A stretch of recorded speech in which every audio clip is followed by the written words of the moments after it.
Pronto, então já perdemos muito tempo e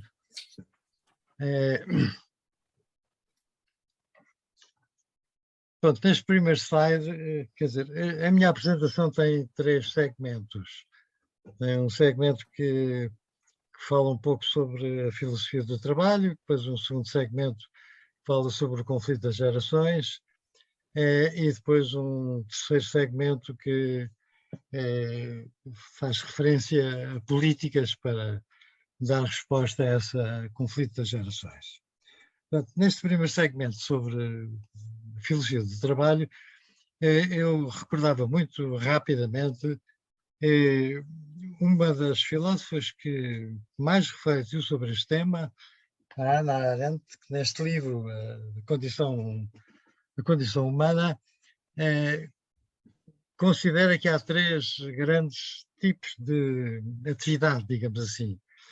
O Homo Laber, que no fundo corresponde ao conceito de labor, conceito de labuta nosso, o Homo Faber, que é o conceito da produção, do trabalho propriamente dito, e a área que ela chama da atividade política, que é, no fundo, o Zoon Politikon. E o contraste entre a vida ativa, acho o contraste entre a vida ativa e a vida contemplativa. Vamos passar para o próximo slide. Próximo slide. O próximo.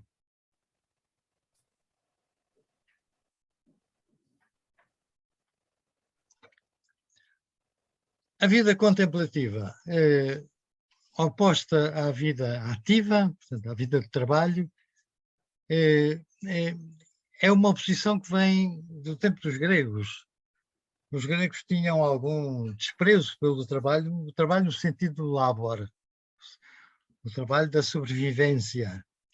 E, aliás, uma das críticas que se faz muito à reflexão da Hannah Arendt, ela ter, de certo modo, ignorado ou não dada grande relevância ao trabalho que era efetuado na vida privada, no domus, no fundo do trabalho feminino.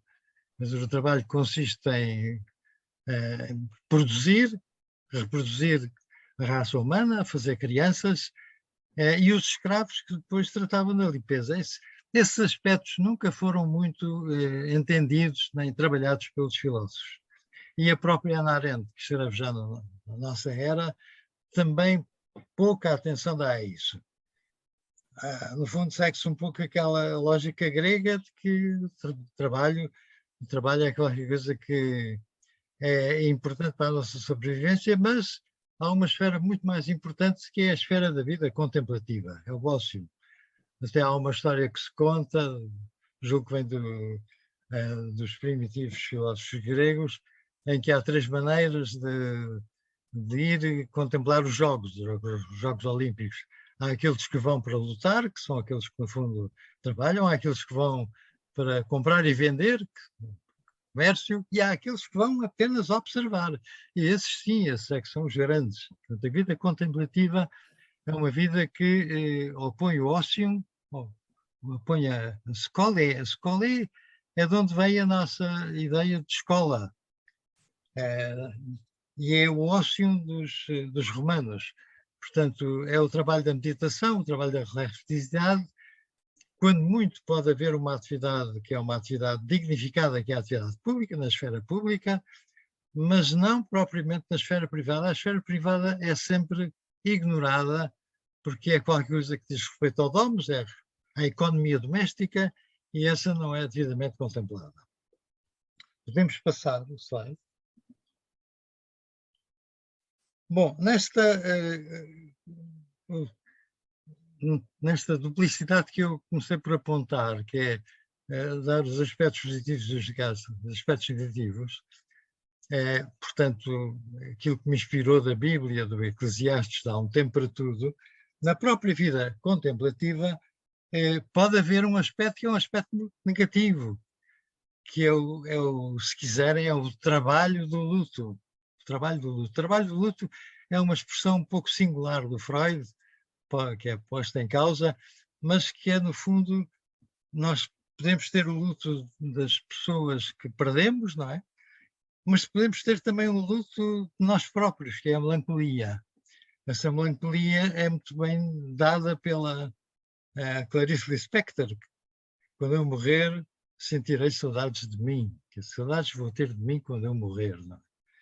Portanto, é esta ideia de que há todo um discurso de lamúria, há todo um discurso melancólico e que é sobrevalorizado nas representações sociais da terceira idade, dos velhos, e que eles são velhos melancólicos, eles têm saudades do tempo que se perdeu, são melancólicos por natureza. Vamos passar. Bom, neste segundo segmento, uma breve, já fiz referências à tipologia da Hannah Arendt, mas há tipologias mais recentes, nomeadamente esta tipologia muito recente, de 2020, de um sociólogo francês, o Moulier Boutin, que considera que atualmente nós podemos considerar que esta esfera do trabalho dividida em 3 grandes zonas. A zona de trabalho propriamente dita, que é esta zona aqui da atividade humana contributiva, economia social solidária, etc. A polinização, ele refere-se à fragmentação do trabalho precário, etc., que nós assistimos. Não é? Depois temos esta segunda zona, esta segunda esfera aqui, trabalho ocasional, intermitente, suplementar, precário também. E, finalmente, o trabalho codificado, salário canónico, não é? 3 grandes zonas. Mas, segundo ele, a evolução e o que ele prevê para um futuro que é um futuro não muito longínquo é a redução, é também uma visão um pouco otimista, é uma redução desta esfera, quer dizer, e é um aumento prodigioso de toda esta atividade que estava aqui nesta primeira esfera. Portanto, isto é uma projeção especulativa, mas seja como for, é uma especulação para o que será o trabalho no futuro. Portanto, um trabalho muito mais à distância, um trabalho muito mais tecnologizado, etc, etc. Podemos passar? Bom, e então agora entro precisamente na Guerra das Gerações, que é talvez o centro aqui das nossas apresentações, e nesta Guerra das Gerações eu queria felicitar justamente a Herzog por ter introduzido este tema do trabalho, porque o tema do trabalho é aí, sobretudo o tema do trabalho, que nós assistimos justamente a esta polarização entre os mais novos e os mais velhos. E é um terreno, este terreno da Guerra das Gerações, é um terreno onde abundam mais os estereótipos. Em termos também muito, muito rápidos, nós vemos, por exemplo, que há o estereótipo dos ativos versus inativos. E aqui a imprensa é muito responsável por uma certa projeção de uma imagem, de uma polaridade que, de certo modo, existe. Mas há todo um discurso, é um discurso que tem sido muito acentuado, de que nós não temos recursos para uma população que é cada vez mais envelhecida. E, por exemplo, estou-me a recordar de um estudo que li recentemente, uma pergunta muito simples que se fez em 17 países europeus, a jovens e a pessoas de meia idade, para terem uma estimativa da percentagem de velhos da sua própria sociedade. E os resultados mostraram, com pequenas variações, que as pessoas têm uma visão fazem uma estimativa dessas percentagens 20 pontos acima daquilo que é real. Quer dizer, se nós temos, por exemplo, 20% de velhos, estou a dizer um número que é o número ao calhas, as pessoas dizem 40%. Portanto, há toda uma percepção de que nós temos uma sociedade envelhecida, que é um bem, porque, enfim, vivemos mais tempo e vivemos melhor, Mas isso veio introduzir um efeito perverso, que é o efeito perverso de que não há dinheiro para pagar reformas, não é?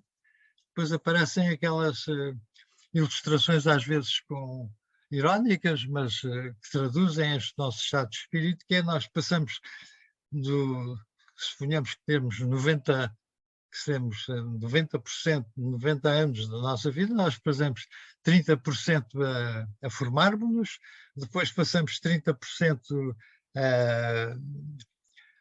numa posição de não ter emprego, desempregados, e os restantes 30% são para a nossa reforma, para o nosso tempo de reforma. O que são visões distorcidas, são visões que não correspondem à realidade e que só contribuem para, no fundo, incrementar ainda mais este conflito entre as gerações, estas visões recíprocas entre gerações, e que não é de forma alguma saudável e que não ajuda, antes, pelo contrário, vai contribuir para tornar ainda mais visível esta oposição. Sobre este aspecto, a vocação da AERTOG como uma plataforma para fazer exames interdisciplinares e transdisciplinares, este conflito de gerações é um conflito que tem toda a razão de ser. Aliás, a minha colega que me antecedeu já fazia referência na sua exposição a este conflito. É um conflito que vale a pena, por um lado, examinar se ele realmente existe, através dos estudos que nós realizamos, se ele não está exagerado e se ele não pode ser, de facto, minorizado, se ele não pode ser reduzido, se ele não pode ser contornado. E na vocação da AERTOG, eu julgo que este é um tipo de estudos que se inscreve com pleno direito. Portanto, estes estereótipos que nós aqui vimos, e que inclusivamente do ponto de vista psicológico deram o idosismo e o juvenismo, não é? O idosismo, que é todo um conjunto de estereótipos acerca dos velhos. Os velhos são afetivos, são amorosos, mas são incompetentes, não é? E, por outro lado, fazer a grande exaltação da juventude, não é? E, de resto, a própria política que se desenvolve, políticas oficiais, de um envelhecimento positivo, quer dizer, muitas vezes culpa os velhos por não terem, para evitarem o que é positivo, evitarem estas suas atitudes melancólicas da lamúria, mas, por outro lado, sem os culpabilizar, se por acaso eles não seguem à risca as fórmulas para levarem uma vida ativa, uma vida produtiva, etc. Portanto, há muitos estereótipos. Aqui eu poderia falar a tarde inteira sobre estes 4 pontos, ativos versus inativos, os velhos dominadores para com os velhos minoritários, dominadores no sentido de estão a gastar de uma forma indecorosa, não é? Porque nós não temos dinheiro para os alimentar, não é? Como se fossem eles que tivessem criado a situação, ou os velhos egoístas, ou os jovens egoístas, os velhos altruístas, ou os jovens altruístas, e finalmente esses estereótipos psicológicos que têm. Muitos de vós já conhecem muito bem este tipo de oposições. O próximo slide, por favor. Bom, ao nível europeu tem-se desenvolvido muito esta política e não só ao nível europeu, também ao nível mundial, ao nível da ONU, que é o envelhecimento ativo, e criou-se inclusivamente um indicador que é simultaneamente também uma guia, ou se quiserem, toda uma plataforma para nós desenvolvermos e irmos controlando o que é que se passa com estas políticas para o envelhecimento ativo. E uma delas é a política do emprego, o trabalho. E ver justamente as percentagens dos 55 aos 59 anos, dos 60 aos 64 anos, dos 65 aos 69, ou mesmo acima dos 70 anos. Outra é a participação na sociedade, o outro é a questão da saúde, o outro é a questão do próprio ambiente, que é externo. Portanto, é mais políticas dos poderes públicos e não propriamente as políticas a seguirem pelos próprios idosos. Este indicador do envelhecimento ativo é um indicador que está presente praticamente em todo o mundo. Eu julgo que no Brasil não é aplicado, mas não é selo a muito breve prazo. O próximo slide, se faz, por favor, próximo slide.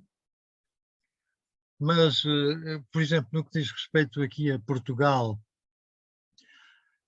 nós, no que respeita justamente ao emprego, até temos uma taxa relativamente elevada, mas possivelmente pelas piores razões, e as piores razões serão termos gente que já devia estar na idade da reforma e é obrigada a continuar a trabalhar porque precisamente tem que cuidar do seu labor, tem que cuidar da sua sobrevivência.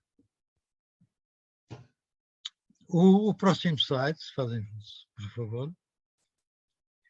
Eu fui tirar as estatísticas mais recentes à OCDE e verifiquei que a percentagem da população ativa com mais de 65 anos aumentou de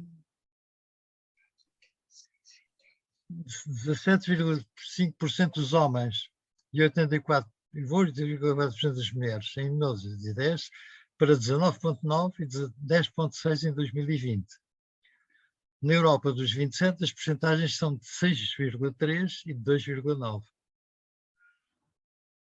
Portanto, ao nível da OCDE, quer dizer, nós vemos que há países que são países muito mais desenvolvidos e que têm justamente percentagens muito mais elevadas neste segmento da população. Para o Brasil, as percentagens indicam 22,2% dos homens e 8,3% das mulheres em 2015 e em 2019, em 2020, 19,9% e 17,1%. O próximo slide. Nós, isto é, observando aqui os idosos no trabalho enquanto sujeitos que são objetos, que trabalham eles próprios que estão, portanto, inseridos no sistema produtivo. O próximo slide. Mas nós também podemos considerar que os idosos, não sendo sujeitos de trabalho, são um objeto de trabalho. E então aqui entramos no conceito da Silver Economy, ou seja, da economia, entre nós diz economia prateada. A economia prateada, no fundo, é para mostrar que quando se considera que os velhos são um encargo, digamos que os velhos também podem ser um envio, também podem ser um ativo, também podem ser qualquer coisa que produz riqueza, se não de uma forma direta, de uma forma indireta. Portanto, a Silver Economy o que é? É a economia prateada, inclui todas aquelas atividades económicas, produtos ou serviços destinados a satisfazer as necessidades das pessoas com mais de 50 anos. Este conceito derivado é chamado Silver Market, surgido no Japão, é o país mais envelhecido do mundo, não é? Durante a década de 70, para se referir ao mercado sénior. Engloba setores tão diversos como a saúde, os bancos, automóveis, energia, moradia, telecomunicações, lazer e turismo, entre outros. E uma das chaves da Silver Economy está na inovação tecnológica. Os progressos da domótica, a domótica tem a ver com todos os gadgets que foram introduzidos para facilitar a vida no lar. Né? Já tem muitos anos, principalmente com a inteligência artificial, isso tem aumentado de uma forma prodigiosa e a domótica hoje é uma disciplina extremamente interessante e muito desenvolvida e que, no fundo, facilita muito a vida dos velhos, inclusive na sua ligação ao sistema de saúde, etc. A internet das coisas, não é? E a saúde, as smart cities, que é a melhoria de todo o ambiente, que a minha colega anterior também já fez referência, e que, no fundo, constituem todo um segmento desta silver economy, no fundo, digamos assim, reverte o efeito perverso que é o envelhecimento para ser um efeito que é um efeito bondoso, um efeito positivo. Portanto, aqui os velhos não são propriamente produtores de riqueza, mas são um sintoma que a sociedade produziu e que obriga a uma reflexividade e a investir nela, e esse investimento é um investimento que não vai beneficiar apenas essas populações idosas, mas, no fundo, todo o investimento que se faz para a melhoria de uma condição de vida acaba por melhorar todas as idades. Portanto, vamos deixar de pensar que os velhos são apenas um encargo. Eles são uma fonte importante para nós desenvolvermos todas estas atividades. Além de que muitos deles, e desde logo o baby boom, são consumidores. E são eles que dão os empregos que são os brinquedos aos netos, etc. Outro slide, o próximo. E bom, e finalmente tenho aqui um exemplo do que é estas políticas do envelhecimento ativo. Pedalar sem idade. Este Pedalar sem idade é um projeto que foi introduzido na Dinamarca, e em 2020 esta iniciativa já estava em 50 países e um deles é o Brasil. O Brasil também tem exemplos destes. Aliás, esta imagem que eu tenho aqui reproduzida é uma imagem brasileira. É uma solução muito interessante porque, de certo modo, resume tudo aquilo que eu disse. Porquê? Porque promove a interdisciplinaridade, porque é sempre um jovem que pedala, um jovem ou alguém adulto, não é?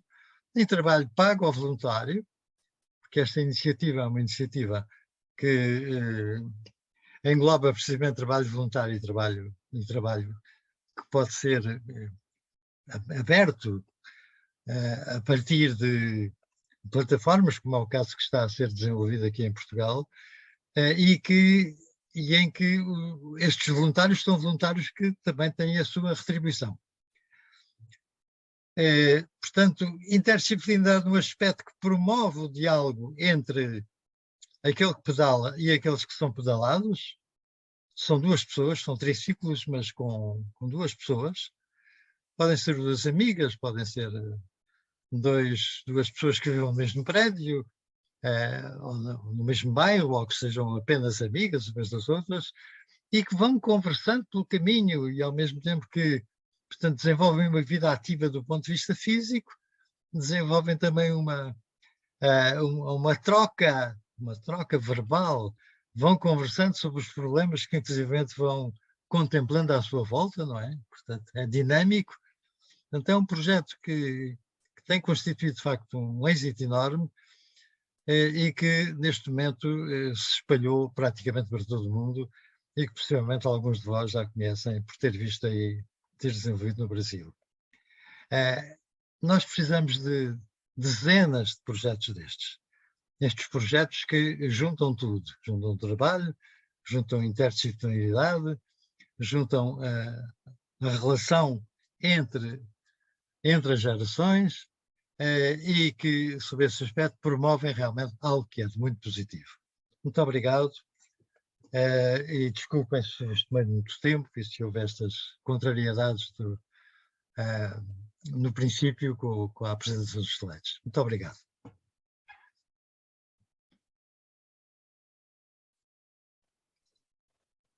Ok, professor Jesuíno, muito obrigada pela sua apresentação. Nós temos vários pontos em comum com aquilo que a Isabela já apresentou, né? Temos aqui algumas reflexões para fazer sobre relações intergeracionais, né? O papel das pessoas mais velhas, não só trabalhadores, mas das pessoas idosas na sociedade. E essas ações nem sempre estão localizadas apenas nas organizações, né? Nós temos outras atividades também, tendo em vista o envelhecimento ativo, né? E um aspecto que entendo que essa mesa traz para uma reflexão, né? Como que esse trabalhador mais velho, ele é um fator extremamente importante para a sustentabilidade da economia também, tá certo? Então, não é só como muitas vezes se pensa e também se lê a respeito de que, né, as pessoas mais velhas, na realidade, são um peso para a sociedade, né? Então, não é isso que nós estamos aqui, de forma alguma, não é isso. Estamos trazendo possibilidades, ideias e reflexões para que nós tenhamos essa longevidade, que nós possamos celebrar essa longevidade humana, né? De maneira que as pessoas tenham melhor qualidade de vida e que vão viver 20 ou 30 anos bem saudáveis, produtivas e respeitadas na sociedade, né? Acho que essa é a ideia que nós trazemos aqui para a nossa mesa. Então, muito obrigada pela belíssima apresentação e que nos propicia muitas reflexões, professor Jesuíno. E passamos agora ao professor Eduardo